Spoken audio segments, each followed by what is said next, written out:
किसी भी Amazon business में पीपीसी में जो दो टर्म्स इस्तेमाल होती हैं सबसे ज़्यादा, वो ए कॉस और टे कॉस। बेसिकली आज इसमें फ़र्क जानेंगे कि ए कॉस क्या है और टे कॉस क्या है। बेसिकली जैसा कि ए कॉस एब्रीविएशन है एडवर्टाइजिंग कॉस्ट ऑफ सेल्स, और इसी तरह TACoS basically total advertising cost of sales. Basically इसमें आज फ़र्क जानेंगे। जो एडवर्टाइजिंग कॉस्ट ऑफ सेल्स है वो इस तरह है कि जैसे आपने कोई भी सेल अचीव किया, जैसे कि आपके प्रोडक्ट का सेल प्राइस है $40, तो $40 अगर आप कितने पैसे लगाते हैं तो $40 की आप सेल अचीव कर सकते हैं। तो ये बेस करता है आपके ए कॉस्ट की परसेंटेज पे। तो फॉर एग्जांपल आपने $100 की जो सेल है वो अचीव की है $20 लगाकर स्पेंड पे, एड स्पेंड जो आपने लगाया, तो वो आपको बेसिकली 20% जो होगा वो एडवर्टाइजिंग कॉस्ट ऑफ सेल होगा कि आपने $20 लगाए और उससे आपने $100 की सेल जनरेट की। तो यहां से आपको आइडिया हो गया होगा। और इसी तरह तो टे कॉस्ट से जैसे आपको पता है टोटल ए कॉस्ट होती है basically total advertising cost of spend. तो total advertising cost of spend आपका टोटल जो ओवरऑल जो बिजनेस अकाउंट है उसकी सेल्स के अगेंस्ट जो ए कॉस्ट जनरेट होती है वो उसका कंसिडरेबल होती है। फॉर एग्जांपल अगर आपकी पीपीसी की ए कॉस्ट 40% थी, अगर $1000 की आपने सेल की और आपका 400 स्पेंड था, और इसी तरह आपकी लेकिन इसमें ओवरऑल जो सेल है जो आपके बिजनेस अकाउंट की है वो $4000 है, तो ये आपकी टोटल ए कॉस्ट जो होगी वो 10% होगी, क्योंकि आपने $400 लगाया और 4000 की सेल की। तो उसमें बहुत सारे फैक्टर्स आते हैं, आपका रिटर्निंग कस्टमर आता है, आपके ऑर्गेनिक जो ऑर्डर्स हैं, रेफरल ऑर्डर्स हैं, वो सारे आते हैं। लेकिन आप जब उसके ऊपर जाते हैं तो कोई भी बिजनेस जो है वो रिलाई करता है टोटल ए कॉस्ट पे, क्योंकि जो ए कॉस्ट है इनिशियली आप उसको देखते जरूर हैं लेकिन आपका जो मार्जिन है वो बनता ही उसके ऊपर है, क्योंकि सम टाइम आपको जब आपके कोई भी कॉस्ट ऑफ एक्विजिशन आपको चाहिए होती है अपने नए प्रोडक्ट्स के ऊपर, तो आपको थोड़ा ज़्यादा स्पेंड करना पड़ता है ताकि आपकी जो नंबर ऑफ ऑर्डर्स हैं वो ऑर्गेनिकली भी रैंक करें और उससे आपके नंबर ऑफ ऑर्डर्स वो जो हैं जो प्रोडक्ट्स हैं वो ज़्यादा जनरेट करके दें।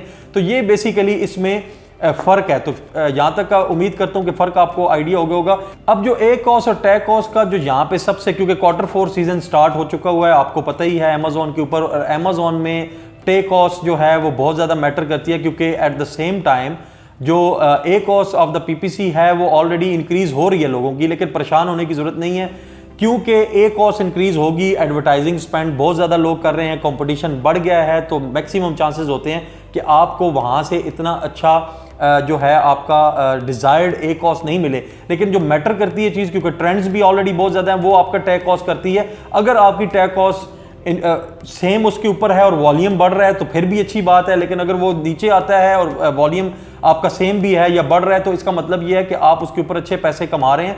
तो आपको जो कंसिडर करना है वो टोटल ए कॉस्ट को कंसिडर करना है इस सीजन में, Q4 के सीजन में, ताकि आप वॉल्यूम के साथ प्ले करें और वहां से जितने से ज्यादा आप मार्जिन्स ले सकते हैं। अब उसके अंदर जब टेक्निक्स की बात की जाए तो छोटी छोटी चीजें मैं आपको बता देता हूं जो आप करके अपनी कैंपेन्स को ट्यून अप कर सकते हैं। उसमें सबसे जो अच्छी चीज है, जो वीडियो मार्केटिंग है इस वक्त, वो सबसे अच्छी है, क्योंकि वीडियो मार्केटिंग के ऊपर आपको इंप्रेशंस पे चार्ज नहीं हो रहा, आपको क्लिक पे चार्ज होगा, और आपकी क्वालिफाइड ट्रैफिक आपकी वीडियो देखने के बाद ही आपके पास आएगी। तो कन्वर्जन रेट जो है आपके प्रोडक्ट का वो बहुत अच्छा होगा as compare to other product जो टारगेटेड कैंपेन्स होती हैं, कीवर्ड बेस्ड कैंपेन्स होती हैं, क्योंकि उसके ऊपर बहुत ज़्यादा कंपटीशन है। तो नॉर्मली एक बंदा जो आ रहा है वो 3, 4, 6 लिस्टिंग्स वो सर्च कर रहा है, तो based on price, based on design और बेस्ड ऑन काफ़ी सारे मैट्रिक्स होते हैं, उसकी बेस पे वो कन्वर्ट एक ही जगह हो सकता है। तो लिहाजा जो पहला फैक्टर, जो प्रूवन फैक्टर है, वो ये है कि आप ज़्यादा से ज़्यादा एडवर्टाइजिंग जो है वो अपनी वीडियो बेस्ड करें। और ये वीडियो बेस्ड आपको पता ही है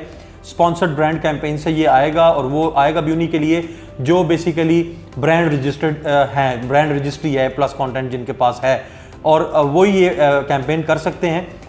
दूसरा इसमें जो सबसे अच्छी चीज़ है वो यही है, क्योंकि ये कंपटीशन का दौर है, तो आप don't go aggressive on the generic keywords, but आप जो है मोस्ट रेलेवेंट कीवर्ड्स को फ्रेज के तौर पे इस्तेमाल करें। एग्जैक्ट मैच इस सीजन में ज़्यादा काम नहीं करेगा। उसकी वजह यह है कि कंपटीशन बहुत ज़्यादा है, एडवर्टाइजिंग स्पेंड बहुत ज़्यादा हो रहा है कॉम्पिटिटर्स की तरफ से, तो आपके बड़े लेस चांसेस हैं कि आप उसमें अपीयर हों। और अगर ज़्यादा आप अग्रेसिव जाते हैं, सीपीसी को बड़ा करके करते हैं, तो उसमें आपकी जो क्लिक की कॉस्ट है वो बहुत ऊपर चली जाएगी और आपको वहाँ से आपके डिज़ायर्ड रिजल्ट्स नहीं मिलेंगे, जिससे एक कॉस्ट भी ज़्यादा जाएगी और जो कन्वर्जन रेट भी अच्छा नहीं होगा। तो आपके ऑर्गेनिक जो सर्चेज हैं उसकी जो पोजीशंस हैं उसको भी हर्ट करेगा। तो फ्रेजेस पे जाना है, थोड़े लॉन्ग टेल पे जाना है और मोस्ट रेलेवेंट जाना है, तो ये जो चीज़ है ये आपको आगे ले जाए और कंट्रोल्ड ACOS के साथ जाना है। आपने बहुत ज़्यादा उसके ऊपर CPC नहीं रखनी। इसी तरह अगर आपने ब्रॉड यूज करना भी है तो आप बड़ा लेस उसके ऊपर CPC रखेंगे ताकि आपके उसके ऊपर जो कॉस्ट पर क्लिक है वो कम से कम आए और उससे ज़्यादा आप ये है कि ट्रैफिक लेके कन्वर्जन कर सकते हैं। तो ये दूसरी बेसिकली स्ट्रैटेजी है जो आप इस Q4 सीजन में कर सकते हैं। और इसके बाद जो मोस्ट इंपॉर्टेंटली जो चीज़ है वो दो उसमें उसके डायमेंशंस आते हैं। एक डायमेंशन ये है कि आप अपने कंपेटिटर्स, जो टॉप कंपेटिटर्स हैं, उनको देखें जो सबसे ज़्यादा स्पेंड कर रहे हैं, आप उनकी लिस्टिंग पे जाके क्रॉस सेल करें। क्रॉस सेल करने से आपको फ़ायदा ये होगा कि क्योंकि वो ऑलरेडी स्पेंड कर रहे हैं अपनी लिस्टिंग के ऊपर, तो जब वो अपने लिस्टिंग के ऊपर इतना ज़्यादा स्पेंड कर रहे हैं तो बहुत ज़्यादा चांसेस हैं कि आपको बहुत कम पैसों में वहाँ पे लिस्टिंग मिल जाएगी। तो आपकी वहाँ से अगर क्रॉस सेल होता है तो आपकी ACOS बड़ी ही ज़बरदस्त उस पोजीशन पे आएगी। फॉर एग्जांपल अगर 40% आपकी ACOS करंट चल रही है तो मैं आपको गारंटी करता हूँ कि ये अंडर 20 पे भी आपको यहाँ पे मिल सकता है। और उसके बाद जो सबसे बड़ी चीज़ है वो अपना स्टोर फ्रंट और लैंडिंग पेजेस को मत भूलें।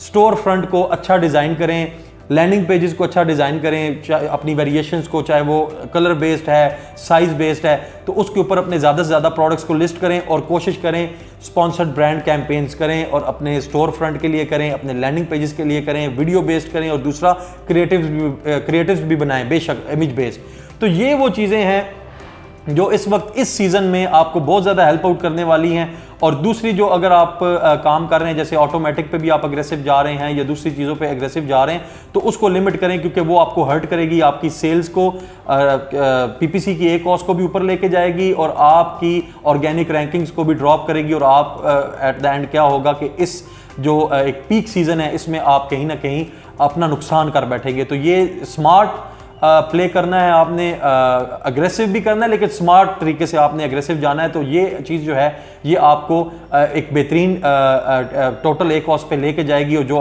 कि आपके बिजनेस को प्रॉफिटेबल कर सकेगी। और इसी हवाले से अगर Amazon PPC से रिलेटेड या कोई भी इससे रेलिवेंट आपकी बिजनेस के हवाले से कोई भी क्यूरी है तो दिए हुए नंबर्स पर रब्ता करके आप फ्री कंसल्टेशन हासिल कर सकते हैं। Thank you so much.